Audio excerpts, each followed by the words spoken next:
Good evening, everybody. On the novel, Todzi, Coronation, the Demarit, we are talking Hmong. The she told Hmong, you had a Hmong Choman. The Orion and we got and it's society.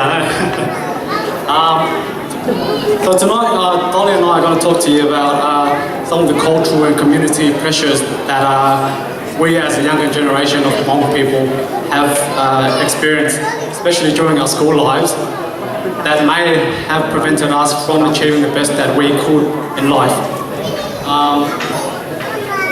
The most important thing to realize about the Hmong community is that it is a very close-knit and small and close-knit community, and as such, the expectations of our community in general quite often have dictated the way we act and behave and live our lives. At times, this extra pressure has meant that we have not been able to do what we feel is best or pursue certain goals because it hasn't been seen as what was expected of you or what a young person should be doing, a young Hmong person should be doing. So, from our experiences, one of the big pressures on a young Hmong person is financially. Our parents have started life late in this country, and thus they may not necessarily have been able to support all our financial needs growing up. At times, we have felt the need to drop out of school and support ourselves and our family because historically, this is what a Hmong child is expected to do. Certainly, this can lessen your resolve to continue your education or follow other goals because being financially independent and being able to help out others is a very important value in our community. The key for the younger generations, I think, is to realize the importance of making the sacrifice and setting up for a better future for yourselves. A few years of hardship at school will certainly set you up for a better life. Our parents may be lacking in financial support, but they certainly make up for it in all other forms of help to ensure that we succeed in whatever we do. So, the key is make sure you communicate all your keys, all your dreams and goals to your parents and together work towards them with them. I can tell you now that throughout our school life, our parents have always made financial sacrifices to ensure that our educational needs are met to the best of their abilities. This has certainly lessened the pressure on us to find work and allowed us to focus on our goals. Now, this leads me to our second issue, which is one of guidance and motivation to follow your goals. I feel that we as young Hmong people are disadvantaged by the fact that we have very little guidance from our parents in regards to education and determining what we want to achieve in life. Even today, very few of our parents have been through the educational system in this country, and thus this has meant that many of us have been through school without much help thinking about our futures in terms of what we want to do and how we're going to go about in achieving that. Growing up, many of us went through the education system with little expectations or goals. Rather, we went to school simply because we had to. This has made many of us think of school as something to enjoy and a waste of time, rather than a vehicle for success in life and opportunities in the future. I think our younger people should take the initiative upon themselves and begin setting goals for their futures early in life, rather than taking things as they come. Your parents may not be able to help guide you, but there are many others, such as school counsellors, or even those who've done it all before, that will be able to point you in the right direction and give you the best chance of succeeding in life. All you need to do is have a goal and make sure you work hard towards it.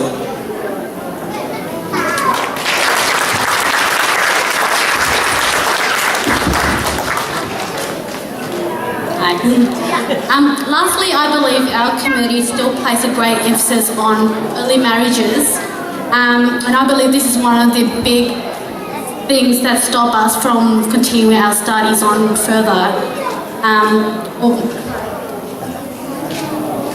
I feel, especially as a girl, to, I guess, at time to abandon my studies in terms of, getting married as is expected, especially further study after high school when education in girls aren't as encouraged as much as it is in boys. But I do feel that I'm very lucky with my parents who really encourages me. And I think that, especially in a country like Australia, that it is important to encourage both males and females for further studies.